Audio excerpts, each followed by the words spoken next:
Ya, masih di Bincang Hal Indonesia. Kita lanjut ke Pak Bambang. Tadi bahwa antisipasi sudah dilakukan jauh-jauh hari ya, bahkan hampir dari awal tahun mungkin dari pengerukan sungai, lalu dibuat juga tanggul. Sebenarnya apakah targetnya ada penurunan yang signifikan? Berapa persen kira-kira untuk tahun ini banjir? Iya, kalau dihitung persentase agak sulit juga ya, karena memang Jakarta itu tergantung hujannya di mana. Oke. Susah mendapatkan data yang apple to apple gitu ya. Oh, kalau misalnya hujannya kemarin ada di Bogor semua, sekarang ada di Bogor semua, langsung kita bisa pastikan, oh ini menurun secara signifikan. Tapi faktanya alam berbicara beda gitu, mereka punya caranya sendiri untuk menurunin hujan gitu ya. Nah itu, tapi kalau melihat dari pengalaman beberapa hari ini, di bulan Desember, di bulan November, itu sangat signifikan. Kalau dulu genangan itu bisa paling cepat surut 6 jam, 7 jam. Kalau sekarang 1 jam sudah surut. Oke. Gitu ya. Jadi betul-betul manajemen air di kita sudah lebih baik. Kemudian dampak dari upaya-upaya normalisasi dan pengerukan saluran mikro itu betul-betul terlihat hasilnya. Apakah antisipasi ini masih berjalan nih Pak ya? Masih Seperti terus, Nah ini nggak apakah akan sampai berhenti. di puncaknya di Januari Februari apakah terkejar kira-kira di akhir tahun ini semuanya rampung? Ya, kita berusaha terus untuk melakukan yang terbaik gitu ya. Seperti Mbak bisa lihat ya di jalan-jalan pasukan oranye itu begitu masif melakukan pembersihan di mana-mana gitu, karena memang banyak sekali jumlahnya. Dan kita berharap gitu ya, upaya-upaya itu terus berlanjut gitu ya. Walaupun nanti musim kering ya tetap berlanjut gitu, karena memang sampah kan selalu ada gitu. Itu yang mesti kita himbau, jangan buang sampah dong lagi ke saluran. Kemudian sedimentasi itu ada, karena memang air yang mengalir ke Jakarta itu dari pegunungan-pegunungan yang mana itu membawa sedimentasi pasir, lumpur dan sebagainya. Ketika kemudian itu mengganggu Jakarta, maka ketika genangan surut menyisakan sedimen, itu harus dikeruk terus gitu ya. Jadi ini juga memang mengedukasi masyarakat penting ya. Katanya juga ada bentuk kaderisasi untuk bisa mengajak masyarakat untuk bisa ikut serta menjaga agar tidak banjir nih. Ya, kami selalu mengajak berbagai potensi di masyarakat untuk sama-sama mengedukasi kita semua untuk tidak membuang sampah pada saluran-saluran. Dibuanglah sampah pada tempatnya, kemudian bersama-sama untuk membersihkan saluran-saluran.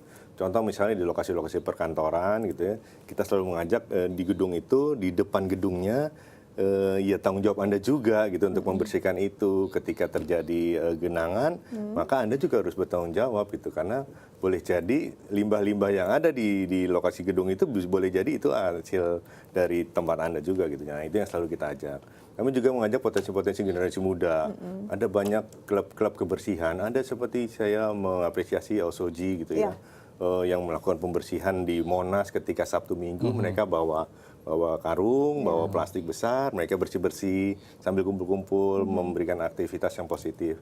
Banyak sekali yang potensi yang ingin kita ajak untuk terlibat. Gitu. Oke, kalau kita berbicara tentang banjir di Jakarta, ini memang super kompleks, Pak Bambang ya. Dibutuhkan usaha yang masif dari segala pihak untuk sama-sama ikut membantu supaya tidak ada banjir lagi di Jakarta. Nah, kira-kira dari BPBD sendiri, short term-nya apa, jangka pendeknya apa, long term-nya apa, jangka panjangnya apa untuk menangani banjir ini sendiri, membantu pemerintah? Ya.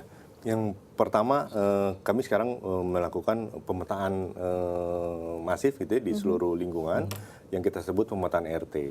Dari situ pemetaan ini kita lakukan secara partisipatif, melibatkan warga. Ayo kasih tahu kami gitu, kita semua di sini tuh sebab banjirnya apa? Oh karena saluran yang itu Pak tutup toko gitu. Itu kemudian kita petakan secara baik, kemudian kita distribusikan kembali ke tata air maupun ke kelurahan setempat. Ayo dibongkar. Nah seperti itu, memberi masukan-masukan yang dari kenapa di situ banjir gitu ya. Dengan begitu kita akan mengurangi dampak-dampak banjir secara signifikan. Kemudian yang kedua, melakukan upaya-upaya yang seperti tidak lelahnya kita lakukan, yaitu menghimbau untuk pengelolaan sampah ini dilakukan secara baik. Dibuang di tempat yang tepat, kemudian dibersihkan secara berkala, dan kita sama-sama menjaga, jangan sampai ada sampah lagi di lingkungan kita. Ya, kemudian yang berikutnya lagi adalah sama-sama saling mengingatkan ketika daerah tersebut merupakan daerah-daerah yang rawan banjir gitu ya, untuk memberikan informasi-informasi seperti jalur evakuasi yang baik gitu. Kemudian indikator-indikator seperti di tiang listrik kita cat dengan warna-warna tertentu, oh ini ketinggiannya 30 cm, 50 cm, 1 meter dan seterusnya. Ketika mereka sudah melihat indikasi itu bahwa di situ banjirnya cukup tinggi, mereka bisa melakukan upaya-upaya misalnya evakuasi. Oh pada 30 cm kami siap-siap gitu untuk mematikan listrik, kompor dan lain sebagainya. Oh tinggi segini, oh kita sudah siap-siap tas untuk evakuasi. Oh tinggi segini kita sudah kunci pintu dan kemudian evakuasi. Kemudian selain itu kami juga mengajak seluruh masyarakat dan juga NGO di seluruh Indonesia untuk sama-sama melakukan upaya penanggulangan bencana dalam artian kita sama-sama melakukan peningkatan kapasitas, bagaimana melakukan evakuasi, kemudian bagaimana membuat dapur umum, sehingga walaupun Jakarta ini banjir di suatu hari, tapi kita sudah siap untuk penanggulangan bencananya bersama-sama. Jadi memang antisipasinya sudah sangat-sangat matang ya. Jadi bisa dikatakan siap hadapi banjir ya Pak ya? Siap. Oke. Dengan dukungan warga tentunya. Dan ini sudah jadi kewajiban BPBD pastinya ya Pak ya? BPBD Oke, ini kita terakhir semua. mungkin ada layanan 24 jam yang bisa dihubungi oleh warga? Iya, kami menyediakan layanan telepon 24 jam 164. Jadi untuk sekedar cari informasi, oh Ya. kartu lampa berapa sekarang? Oke. Kami akan informasikan dengan senang hati.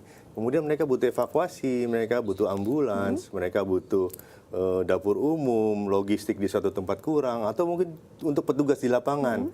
Pulsanya habis, mereka bisa telepon ke kami, kemudian kami teruskan teleponnya, gitu, menyambungkan komunikasi untuk kebutuhan bencana dari A sampai Z, apapun bentuknya kami siap dengan Dan 164. dengan respon yang cepat pastinya Pak ya? Betul. Dan kami sedang menyiapkan lagi 112. Oke, 112 dengan kerjasama dari Menkominfo, Kementerian Kominfo, dan itu kalau nanti akan di launching itu akan free of charge. Oke. Tanpa pulsa pun, telepon on. Jadi masyarakat bisa dengan mudah untuk tahu bagaimana informasi tentang banjir ya Pak. Terima Apapun. kasih banyak untuk kehadiran Terima kasih. hari ini. Sukses terus. Terima kasih. Ya, kita masih punya banyak informasi menarik, tetap bersama kami di Halo Indonesia.